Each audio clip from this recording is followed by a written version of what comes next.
Javelin throw final रे पाकिस्तान रो नदीम अरशद इतिहास रचिछंती। आ प्रथम राउंड रो द्वितीय प्रयास रे 92.97 थ्रो मारी ओलंपिक्स रे रेकर्ड भांगी दैछंती।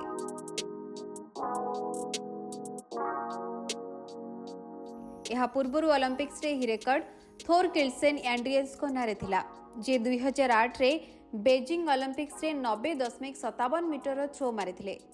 सेहीपरि 2024 पेरिस ओलंपिक्स रे पाकिस्तान रो अरशद नदीम 92.97 मीटर थ्रो मारी इतिहास रचिछंती। गतकाली फाइनल रे अरशद निज शेष थ्रो 91.79 मीटर मारिथिले। निजर 6टी थ्रोरू से 2टी थ्रो 90 मीटरु अधिक मारिथिले।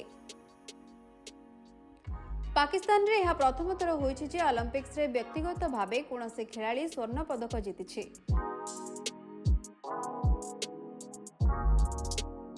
तेबे भारतर नीरज चोप्रा पई एही ओलंपिक्स भल जाय नथिला, कारण से फाइनल रे प्रथम राउंड रो द्वितीय प्रयास रे 89.45 मीटर थ्रो करथिले, जहा थिला तांकर सर्वश्रेष्ठ थ्रो।